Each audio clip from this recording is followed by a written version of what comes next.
안녕하세요. 저는 경기도에 살고 있는 30대 여자입니다.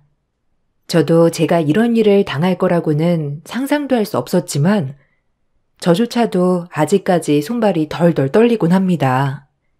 지금은 어느 정도 마음이 추스러져 이 글을 쓸 수 있는 정도까지 되었어요. 지금부터 제 이야기를 해볼까 해요. 저는 정말 지질이 가난한 집에 태어났어요. 어려서부터 취약계층이어서 급식비도 내지 않았고 기초수급자였기 때문에 여러모로 혜택도 많았죠. 하지만 어린 나이에 너무 창피하다고만 생각했어요. 어려서 엄마 아빠의 존재조차도 모르고 전 할머니와 단둘이 살았어요. 그래도 할머니가 사랑을 많이 주신 덕분에 부모님의 사랑은 없어도 된다고 생각하며 살았죠. 그렇게 어려서부터 성인이 될 때까지 할머니와 살다가 할머니가 돌아가셨어요. 정말 혼자가 되었죠. 아무도 없이 할머니 장례식을 치르기란 쉽지 않았습니다. 주변 친척들이 있었지만 다들 나몰라라였죠. 그래도 빈소를 차려 놓고 나니 한 명, 두 명 친척들이 방문해 주셨어요. 하지만 많은 친척들은 아니었기에 할머니 가시는 길 참 썰렁하기도 했습니다. 에이구, 어쩌니? 이제 진짜 혼자구나. 아이고, 그래도 할머니가 너 키우면서 고생 많이 했는데 이제 딱 대학교 들어갈 때 되니까 돌아가셨네. 아이고, 너 대학 다니는 거 보는 게 소원이라고 그렇게 입에 달고 살았는데. 예진아, 힘내렴. 감사합니다. 힘내서 살아가 봐야죠.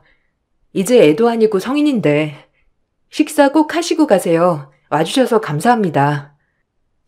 아유, 복도 없기도 하지. 부모도 없고 이제 돌봐준 할머니마저 없는데 어떡하면 좋아? 세상 저렇게 기구한 팔자가 또 있을까? 그래도 이제 성인이니까 알아서 혼자 잘 살아야지, 안 그러냐? 원래 인생은 혼자란다.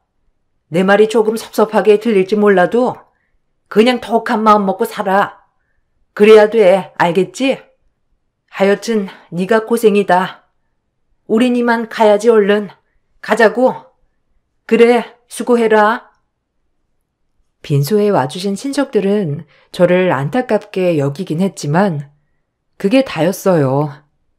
단 한 명도 저에게 온정을 베풀어 주시진 않았어요.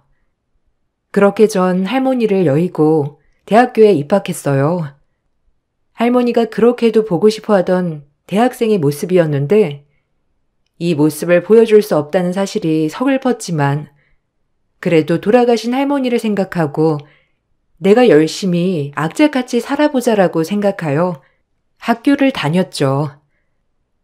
학교를 다니며 전 아르바이트를 병행했어요. 학업과 일을 병행한다는 게 쉬운 것은 아니었지만 제 인생은 이제 제가 책임져야 했기에 징징댈 수만은 없었죠. 그렇게 치열하게 4년을 살았고 전 졸업을 했어요. 물론 졸업식에서 모든 부모님들이 와서 축하해 주실 때도 전 혼자였고요. 그리고 전 회계사 시험을 보게 되었고 당당히 한 번에 시험에 합격했어요. 회계사 자격증을 따고 전 우리나라 최고의 3일 회계법인에 취직했어요. 회계사가 되자 저의 인생은 180도 달라졌죠. 저를 등한시하던 친척분들도 어떻게 해서든지 저와 연을 이어가려고 했고 주변 친구들조차도 저에게 함부로 대하지 못하는 정도였어요. 정말 이렇게 사람이 달라질 수 있구나 느꼈죠. 아니, 예진이가 회계사가 됐다며? 아유, 내가 이럴 줄 알았다니까. 어렸을 때부터 얼마나 똑똑했는데 아유, 대단해라. 그러니까 말이야. 우리 예진이, 아니 거기 회사가 그렇게 대단한데 진짜 엄청나다. 주말에 좀 놀러고 그래, 어? 네? 아, 갑자기요? 놀랍네요. 대학 다니던 때 한 번도 초대도 안 하셨는데 갑자기 집에 초대를 다 해주시고 당황스럽네요. 어머, 너 바쁘니까 굳이 안 부른 거지. 이제 먹고 살만하니까 왕래하고 지내자. 그리고 네 친척 동생 왕훈이도 공부 좀 봐주고 그래. 그래. 왕훈이 공부도 좀 봐주고 조카들 과외도 좀 해줘라. 네가 과외해주면 얼마나 좋니? 친척 좋다는 게 뭐야? 그러게요. 그런데 왜 단 한 번도 절 초대해서 밥 한 번 따뜻이 차려준 적이 없으셨을까요? 친척 좋은 게 뭔데, 안 그런가요?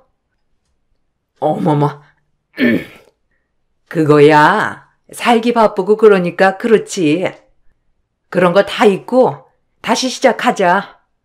너 시집도 가고 그러려면 친척들이랑 왕래는 하면 좋잖아. 역시나 절 이용하려고만 했어요. 회계사가 됐다더라. 우리 아들 공부 좀 봐줘라. 주변 회계사 좀 소개해줘라 등등. 결혼하려면 친척들이 필요하다 말이 많으셨죠. 하지만 제가 회계사가 되지 않았다면 지금처럼 절 대하셨을까요? 평소에 연락 한 번 없던 친척들의 이런 행동에 너무 가소로웠습니다. 전 철저히 혼자였고 그 사람들을 외면했죠. 그렇게 외롭게 지내던 중 지급의 남편을 만나게 되었어요. 같은 회사 동료와 사랑에 빠져 결혼을 준비하게 되었어요. 남편은 정말 이 세상 제가 어떤 만난 사람들 중 최고의 남편이었어요.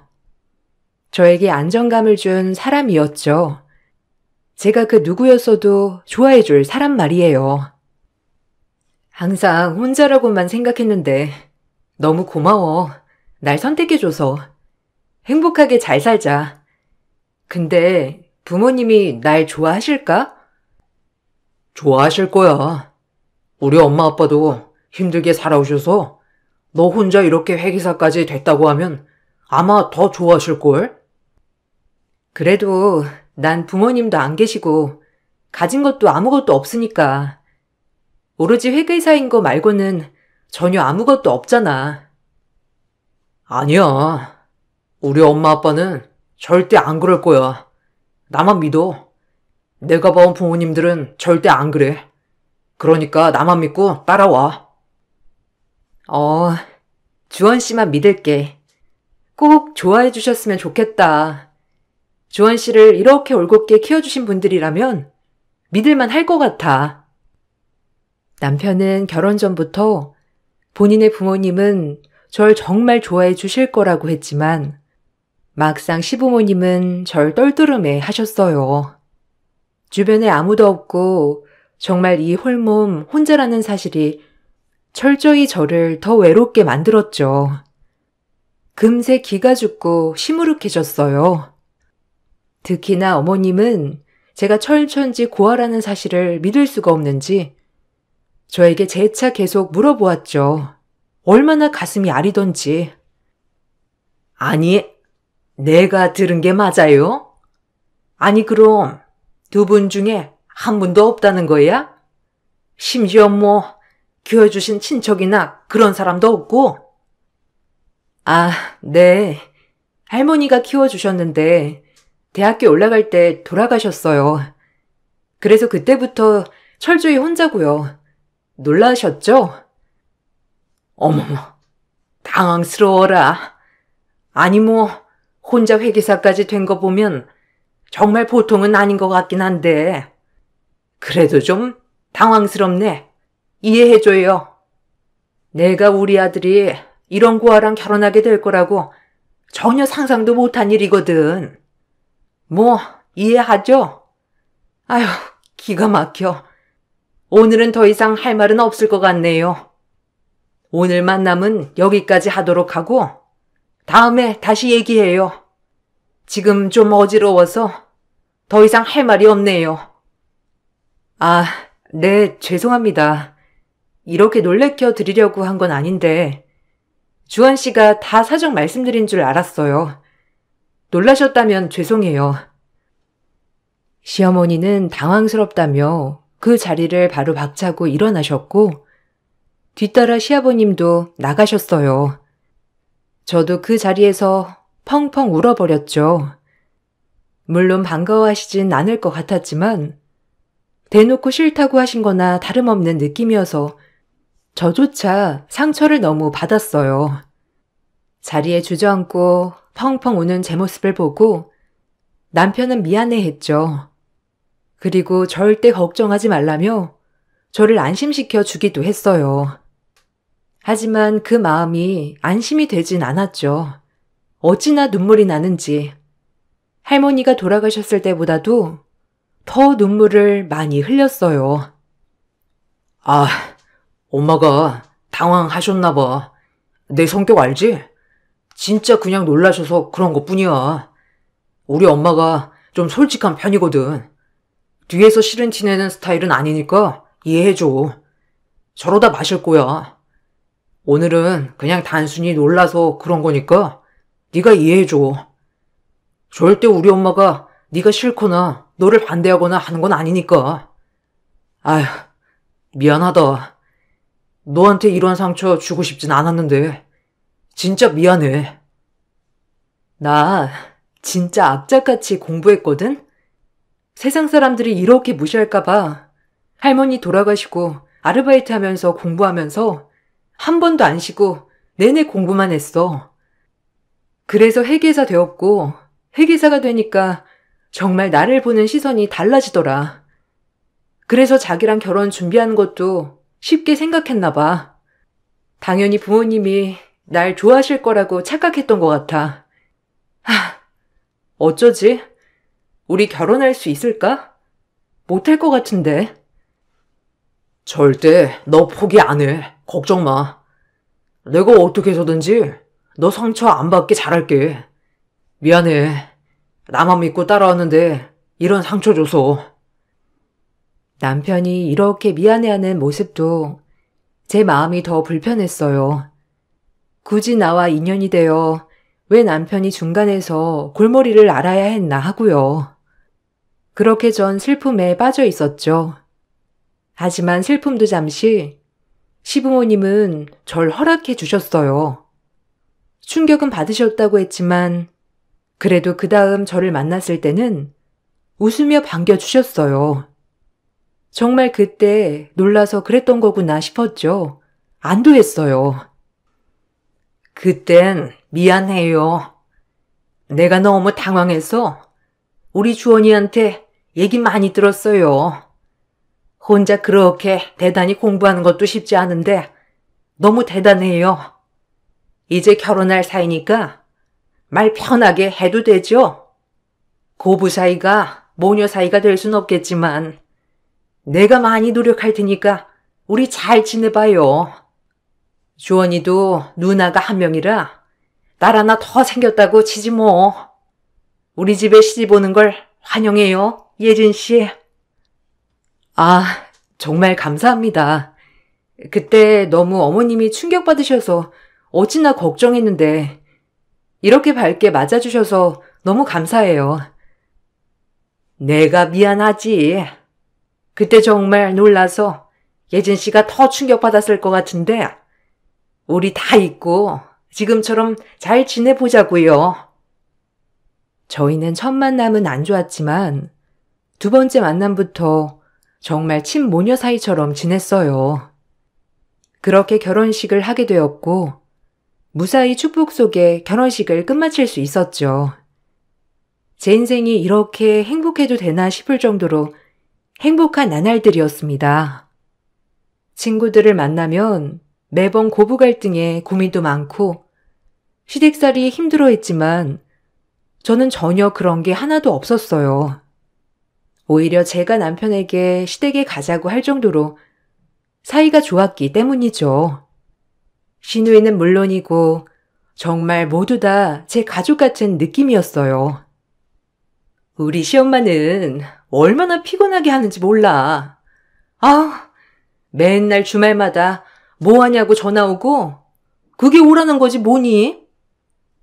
아, 그러게. 그냥 네가 한번 전화드리고 가봐. 그럼 좋아하시지 않을까? 네가 먼저 말하면 오히려 더 좋아하시기도 할 텐데. 얘, 미쳤니?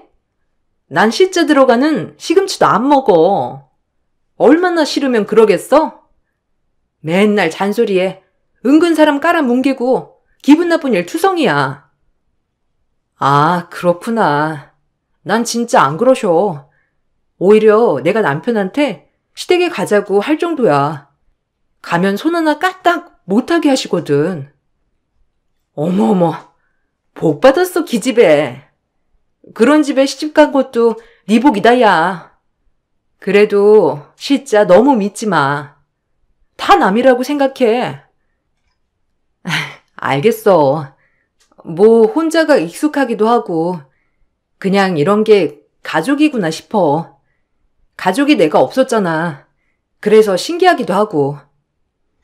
그래도 절대 믿지 마. 네 가족은 남편도 아니야. 그냥 너 자신이라고 생각해.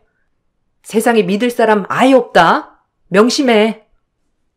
시집살이가 고된 친구의 말이 우스갯소리로 들리기도 했지만 신신당부를 하는 바람에 알겠다고 대답은 했어요. 그리고 우리 시어머니 같은 분을 만나서 정말 다행이라고 생각하게 되었죠. 그렇게 하루하루 행복하게 지내고 있었어요. 이 순간만큼은 그렇게 고생한 것들이 다 보상받는구나 라고 싶을 만큼 좋았어요. 그리고 이렇게 행복할 때 아기가 있으면 더 좋겠다고 생각하여 남편과 2세 계획을 세웠습니다. 아이까지 있다면 더할 나위 없이 행복하겠다고 생각했기 때문이죠. 우리 닮은 아이 있으면 너무 좋겠다. 그치? 난 북적북적 거리는 게 너무 좋은데 자기는 어떻게 생각해? 난 2명은 낳고 싶어. 당연하지. 나도 자기 닮은 딸이랑 나 닮은 아들 하나 있으면 딱이라고 생각해. 동성이어도 좋고. 이제 슬슬 준비해볼까? 얼른 아이 낳아서 어머님 아버님도 기쁘게 해드리고 싶어. 얼마나 좋아하실까? 자기 만나서 나 너무 행복해. 나도 너 만나서 너무 행복해. 이렇게 행복해도 되나 싶을 정도로. 그리고 지금보다 더 행복하게 해줄게. 나만 믿어. 그렇게 행복할 것 같은 나날이 지속이 되었고 저희의 2세 계획을 시부모님께 말씀을 드렸어요. 하지만 제가 기대했던 과는 달리 시어머니는 썩 좋아하시진 않았어요. 약간 놀랐죠. 조카를 예뻐하시는 터라 당연히 우리 아이가 생기면 더 좋아할 것 같았거든요. 시아버지는 별 말씀이 없으셨지만 시어머니는 딱 잘라서 싫어하시는 눈빛이었어요. 말씀드린 제가 더 당황스러웠어요. 어머님은 아직 손주 생각은 없으신 거예요? 이제 저희도 슬슬 아기를 가져볼까 하는데 어떻게 생각하세요? 아니, 결혼한 지 1년밖에 안 됐는데 무슨 벌써 아이야. 너희 좀 즐기다 나중에 생각해. 요샌 아이 없는 집도 많다는데 안 그러니? 너희 좀 더 즐기고 가져도 충분하다. 우리 생각해서 가지려고 하는 거면 아서라. 우리는 손주 없어도 돼. 엄마, 별로 안 기뻐요? 난 되게 좋아할 줄 알았는데. 유리 되게 예뻐하잖아. 우리 아기도 얼마나 예쁘겠어, 안 그래? 유리는 유리고 너네는 좀 즐겼으면 좋겠기에 그런 거지. 그러니까 아이 부담은 넣어도 알겠지? 그냥 지금을 즐겨. 아, 네. 그래도 아이를 낳을 거긴 하지만 이왕이면 빨리 낳는 게 좋겠다 싶어서요. 이왕이면 2명 이상 낳고 싶거든요. 어머머, 2명은? 요즘 1명 낳기도 힘든 세상인데 아직 결혼한 지도 얼마 안 됐으니까 천천히 지금을 즐기세요. 어머님은 아이는 괜찮다며 저희 보고 즐기는 삶을 살았으면 좋겠다고 했어요. 그때까지만 해도 정말 우리에게 아이 부담을 덜어주기 위해서 하시는 말씀이구나라고 또 한 번 감동을 하게 되었어요. 아무래도 어머님 성격에 무턱대고 아이를 낳아라 하시는 분이 아니셨기 때문에 더더욱 저희를 배려해서 하시는 말씀이라고 생각했고요. 그렇게 그날은 그렇게 넘어갔죠. 하지만 아이에 대한 열망이 제가 넘쳤기에 저희는 아이를 가지게 되었습니다. 이 벅찬 마음을 누구한테 제일 먼저 알릴까 생각했지만 저를 예뻐해 주시는 어머님이 제일 먼저 생각이 나더군요. 전 그날 시댁에 가서 어머님에게 인밍아웃을 하러 달려갔죠. 어머, 예진이가 웬일이야? 평일인데 오늘이 일찍 끝났니? 주원이는 같이 안 왔고 일단 얼른 앉아라. 과일이라도 줄게. 네, 어머니 감사해요. 저 사실 드릴 말씀이 있어서 오늘 반차 쓰고 왔어요. 어머님이 제일 기뻐해 주실 것 같아서요. 무슨 소식인데? 진급했니? 아니 무슨 일이길래 이렇게 뜸을 들일까? 주원이도 같이 안 오고 혼자 온 거 보면 기대되는데? 전 어머님이 얼마나 기뻐하실까라고 생각하며 어머님에게 말을 이어나갔어요. 어머님은 제가 말을 꺼내고 시간이 지나자 표정이 일그러지셨죠. 제가 생각했던 반응과는 너무 달라 놀랐습니다. 제일 좋아해 주실 것 같았는데 반응이 너무 안 좋았으니까요. 혹여나 정말 손주 생각이 없으셨던 걸까? 라고 생각하며 조바심이 나기 시작했죠. 좋아하실 줄 알았는데 말이에요. 어머니, 저 임신했어요. 5주래요. 아직 안 정기고 이제 막 아기집 확인하고 왔어요. 어머님께 제일 먼저 알려드리고 싶었어요. 뭐?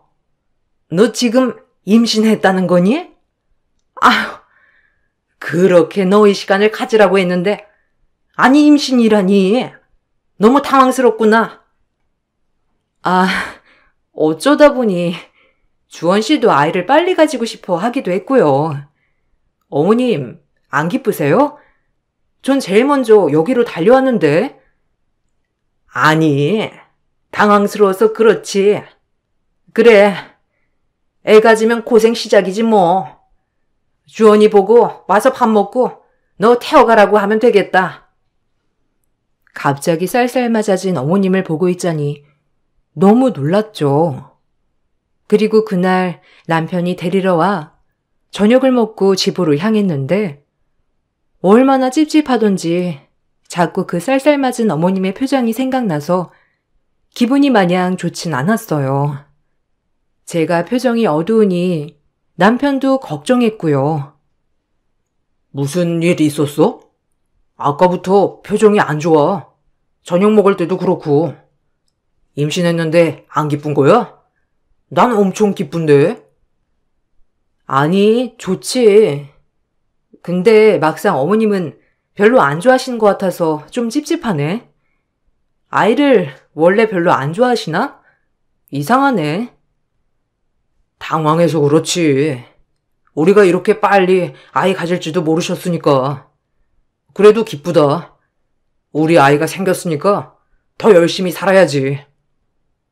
그러니까 신기해. 우리가 아이 엄마 아빠가 되다니. 어머님이 당황하셔서 그런 거겠지? 그냥 뭐 넘어가야겠다. 내가 예민한 거겠지. 그날은 제가 예민한 거라고 생각하며 넘어갔어요. 어머님도 당황하셨을 거라고 생각하면서요. 그렇게 하루하루 무거워져가는 몸을 이끌고 일을 하고 있었죠. 회사에서도 많은 축하를 받았고 저 역시도 이젠 제 몸이 완전히 제 것이 아니라는 생각에 신기하기도 하고 즐겁기도 하였어요. 그리고 시간이 지나서 그런지 어머님도 다시 예전에 어머님처럼 저를 맞아주셨고요. 그냥 그날은 정말 놀라셨다고 생각하며 지나갔죠. 아이가 태어날 날을 손꼽아 기다리며 시간을 보냈습니다. 제가 임신을 하고 나자 별의별 생각이 다 들더라고요. 이 아이를 어떻게 하면 잘 키울까 하면서 말이죠. 모성 본능이 이런 것인 줄 임신을 하고 나니 많이 느껴지더라고요. 돌아가신 할머니 생각도 많이 났고요. 그렇게 10개월이 지났죠. 예쁜 여자아이가 태어났어요. 남편과 저는 덩달아 얼싸안고 기뻐했죠. 얼마나 예쁘던지. 처음 아이를 마주한 순간을 잊지 못한답니다. 자기랑 똑 닮은 딸이다. 진짜 너무 예뻐. 어떻게 딸이 아빠 닮는다더니 완전 자기 판박이잖아. 안 그래? 너무 예쁘다. 자기도 닮았는걸? 고마워. 수고했어, 예진아. 이렇게 예쁜 딸 낳아줘서. 내가 지금보다 더 잘할게. 우리 행복하게 살자. 그렇게 기쁨만 가득할 것 같았고, 저는 조리원을 퇴소하자마자 시댁으로 들어갔어요. 친정이 없기도 했고 어머니께서 감사하게도 몸조리를 해주시겠다고 먼저 제안을 하셨죠. 전 정말 시집 하나는 잘 갔다고 생각하며 시댁으로 아이를 데리고 들어갔습니다. 그래도 아이 낳고 몸조리는 필수야. 몸 따뜻하게 지지고 최대한 움직이지 말고 밥도 내가 방으로 갖다 주마. 알겠지? 어머니, 감사해요. 제가 이 감사함을 어떻게 다 갚을까요? 이렇게 친엄마처럼 항상 챙겨주셔서 감사합니다. 내가 챙겨야지. 누가 챙기니? 넌 걱정 말고 몸조리나 잘해. 산모가 아이 낳고 몸조리를 잘해야 늙어서도 안 아픈단다. 제가 부모 복이 진짜 없는데 이렇게 남편 잘 만나서 시어머니 사랑 듬뿍 받고 너무 행복해요. 감사합니다, 어머니. 그런 말 말래도. 자, 여기 내가 내린 약이다. 이거 먹고 잠도 푹 자거라. 몸보신을 잘해야 몸도 빨리 회복하지. 어머님은 직접 내린 탕약을 늘 아침 저녁으로 저에게 다려 먹이셨어요. 얼마나 정성을 다했는지 전 꿀꺽꿀꺽 잘도 먹었죠. 이렇게 천사 같은 시어머니를 만나 몸조리를 할 수 있다는 사실이 너무 기뻤고, 친구들은 정말 초년에 이렇게 고생하고 시집가서 팔자가 뒤집어졌다며 저를 부러워하기도 했어요. 저 역시도 인정한 사실이었고요. 육아도 어머님이 계속 도와주시고, 그래서 제가 잠도 자고 할 수 있었죠. 그런데 이 행복은 오래가지 못했어요. 신우이의 아들인 9살 조카가 산후조리를 하고 있는 저에게 던진 한마디로 모든 것이 뒤바뀌었죠. 정말 충격 그 자체였습니다. 사람이 어떻게 그럴 수가 있을까 싶었죠. 작은 숙모, 알아요? 주방에 가면 엄마랑 할머니가 맨날 나가라고 하는데 작은 숙모한테도 그래요? 맨날 뭐 만들던데. 아, 할머니가 숙모양 만들어 주시는 건가 보다. 그래서 유리 보고 다칠까봐 나가라고 했나 봐. 유리 그래서 서운했구나? 그런가? 근데 맨날 주방에 가면 할머니가 나가래요. 딴 데 가서 놀라고 하고. 유리는 주방에서 놀고 싶은데. 처음엔 단순히 주방에서 일하는 게 신경 쓰여서 그런가 보다 했습니다. 그런데 그렇게 쫓아낼 필요가 있나 싶었죠. 하지만 어머님이 주신 약을 계속 먹다 하혈하는 일이 발생하자 조금 꺼름칙하게 되더군요. 그래서 저 역시 그러면 안 되는 걸 알지만 주방에 제 핸드폰을 작게 설치해 놓고 주방을 촬영하였죠. 혹시라도 어머님이 뭘 하시나 싶어서요. 그리고 한참 촬영 후 확인해 보는데 영상 속 기한말 광경이 펼쳐지더군요. 너무 놀라 입이 떡 벌어졌죠. 거기엔 신우와 어머님의 대화 소리까지 녹음되어 있었어요. 엄마, 꼭 이렇게까지 해야 돼? 아니, 이건 아닌 것 같아, 엄마. 그래도 옳게 애 낳고 얼마 되지도 않았는데 몸조리 좀 시키고 그러지. 안 돼. 몰라서 그러냐? 애 둘은 낳는다는데 애 못 들어서게 아예 애를 못 낳게 자궁 기능을 떨어뜨려야지, 안 그래? 내가 그렇게 애 낳지 말라고 그랬건만 애를 낳아? 아유, 속상해. 우리 아들 이혼시키고 새장가 보내려고 했더니 기어이 애를 만들어서 애 딸린 이혼남 만들어? 내가 진짜 처음부터 마음에 안 들었다. 걔가 어머니 어머니 하는데 얼마나 소름이 돋던지 이렇게라도 해서 애 더 이상 못 낳게 해야지. 엄마, 그래도 이건 아닌 것 같아. 옳게도 엄마한테 그렇게 잘하고 주원이가 좋다는데 이혼은 무슨? 이젠 인정해요. 내가 얼마나 참고 있는 줄 알아? 애라도 못 낳게 해서 이혼시킬까 했더니 그것도 물거품 되고 아유, 속상해. 둘째라도 들어서지 못하게 해야지. 에휴, 내가 쟤만 생각하면 지금 차 나가도 혈압 올라. 얼마나 참고 있는데 이 약이라도 먹여야지. 이게 용한 사람이 지어준 약재인데 다른 건 아무 문제 없대. 더 이상 둘째만 못 가지게 된다고 그러더라. 기능이 약해져서. 이걸 보고 손이 떨렸어요. 그렇게 친절하던 어머님의 두 얼굴을 본 순간 보자마자 제 아이, 그 어린 핏덩이를 두고 집을 뛰쳐나왔죠. 한참을 달려서 미친 여자처럼 남편을 찾아갔어요. 일하고 있던 남편은 저를 보자마자 놀래서 뛰쳐나왔고 전 남편과 근처 카페에 가서 얘기를 했죠. 남편을 보자마자 눈물이 펑펑 나왔습니다. 저를 보고 놀란 남편은 어쩔 줄 몰라 하였어요. 아니, 추운데 옷도 안 걸치고 이게 뭐야? 무슨 일 있어? 아기는? 아니, 너 이렇게 지금 돌아다녀도 되는 거야? 무슨 말부터 해야 할지 내가 손이 떨려서 말이 안 나와. 이 동영상 좀 봐봐. 나 진짜 어떡해? 어? 아니, 뭔데 그래? 진정 좀 해. 아휴, 일단 너무 춥겠다. 내 옷 좀 입고 있어. 아니, 무슨 동영상이길래 그렇게 놀란 얼굴을 하고 그래? 남편은 제가 준 동영상을 한참을 보더니 말이 없었죠. 그리고 저에게 무릎을 꿇고 사죄하기 시작했어요. 사실 사죄할 사람은 남편이 아니었지만 남편은 자기 엄마의 잘못을 저에게 대신 사과를 한 것이죠. 그리고는 믿기지 않는다는 듯이 말했어요. 아, 이게 사실이야? 아니, 우리 엄마가 어떡해? 아, 그럴 리가 없잖아. 예진아, 미안해. 일단 내가 다 미안해. 내가 어떻게 해줄까? 어?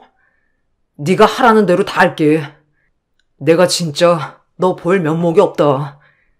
우리 엄마가 이렇게 무서운 사람인 줄 몰랐어. 나 어머니 용서 못해. 아니, 절대로 그동안 나한테 발톱 숨기고 그런 가증스러운 모습 보여줬고 심지어 그것도 모자라서 내 자궁 기능을 다 망가뜨리려고 했던 사람이야. 아니, 어떻게 그래? 이게 사람이 할 짓이야?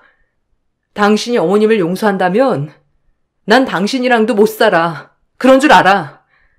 아기는 당연히 내가 데리고 올 거고 그 집 다신 못 갈 것 같아. 아이 데리고 우리 집으로 와줘. 저는 남편에게 이렇게 말하고 집으로 갔죠. 남편이 아이를 데리러 가자 시어머니가 절 찾고 난리가 나셨다고 했어요. 집으로 향했지만 갑자기 끓어오르는 분노를 주체할 수 없었죠. 전 다시 시댁으로 향했어요. 가만히 있을 순 없었거든요. 제가 집으로 들어서자 어머님은 저를 찾고 있었죠. 그리곤 약을 먹어야 한다며 어디 갔냐는 미친 소리를 하고 있더라고요. 아니, 예진이는? 얘가 이 추운데 말도 없이 어딜 간 거야? 애는 내팽개친고 약도 먹어야 하는데, 아유 참나. 어떻게 된 거니? 약이요? 이 약 말하는 거예요? 이 미친 약을 만들고서 지금 예진이 보고 이걸 먹이려고 했다는 거예요? 엄마 미쳤어요, 진짜? 가증스러워라. 아줌마, 그 자궁 기능 망가뜨리는 약 말하는 거예요? 내가 모를 것 같았어요? 그래, 갑자기 나한테 따뜻하게 대해준다니 이상하다 했어.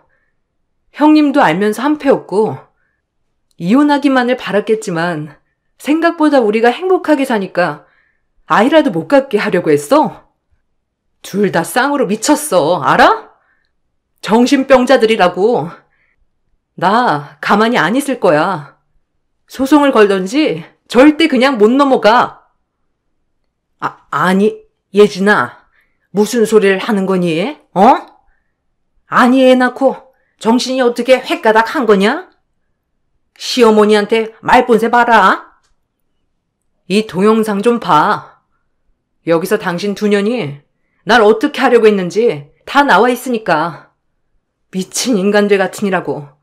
소름 돋는 범죄자들. 엄마, 진짜 실망이에요. 아니, 이건 실망을 넘어서 인간적으로 얼마나 큰 범죄인데 다신 못 볼 것 같아, 엄마 얼굴. 뭐야? 그럼 이 엄마가 누구 때문에 그랬는데? 네가 저 고한현이랑 결혼만 안 했어도 내가 이렇게 됐을 것 같아? 그 국회의원 딸이나 있는 집 딸들 손들도 다 마다하고 고작 고른 애가 저런 부모도 없는 천의 고아야? 너 내 마음 생각해봤어? 그냥 두면 이혼할 줄 알았다. 어차피 오래 못 갈 것 같았으니까. 근데 애 낳고 나 절대 너 포기 못해. 너 세상가 갈 수 있어, 주원아. 어? 이 미친 아줌마야. 당신 아들 데려가서 마음대로 해. 정신병자 사이코 같으니라고. 내가 그런 아줌마를 이렇게 생각했다니. 내가 돌았지 진짜. 아우. 전 화에 못 이겨 시모의 기싸대기를 날렸어요.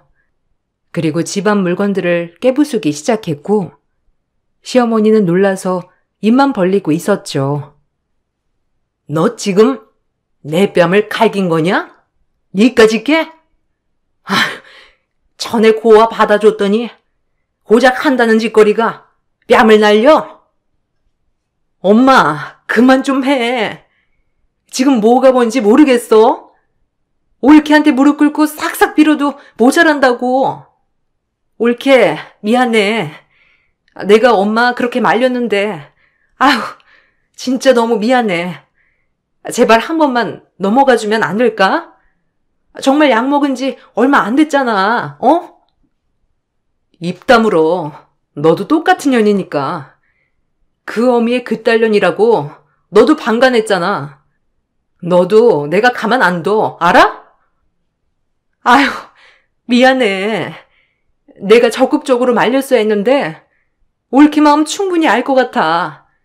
그러니까 제발 한 번만 봐줘, 어? 그럼 너도 처먹어봐, 이 약. 이 약 먹어보란 말이야. 이 약 먹으면 내가 너는 용서해줄게. 같은 여자로서 너도 똑같은 년이야. 그리고 전 아이를 데리고 집으로 향했어요. 손이 부들부들 떨리고 정신적 충격에서 벗어나기 힘들었지만 그래도 아이를 키워야 했기에 정신을 바짝 차려야만 했죠. 전 그리고 변호사를 찾아가 동영상을 보여주고 상해죄와 정신적 피해 보상에 대한 소송을 걸었어요. 변호사님도 이런 경우도 있냐며 놀라셨고요. 그렇게 변호사님이 열심히 싸워주신 덕분에 어머님은 집행유예와 징역형을 받으셨죠. 다행히 남편도 시댁과 인연을 일절 끊고 제 소송을 도와주었죠. 그렇게 전 위자료를 얻어냈고 어머님은 돈과 아들 모두를 잃으셨어요.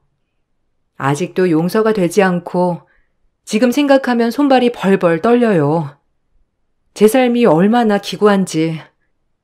아직까지 남편은 저에 대한 죄책감으로 미안해합니다. 그나마 다행인 건 딸아이가 너무 밝게 자라주고 있고 저 역시 딸 때문에 이 아픔을 조금씩 잊어가고 있죠. 그리고 남편과 새 식구 단란하고 행복하게 지내려고 노력하고 있어요. 다행히 남편은 저에게 아직까지 한결같이 너무 잘해준답니다.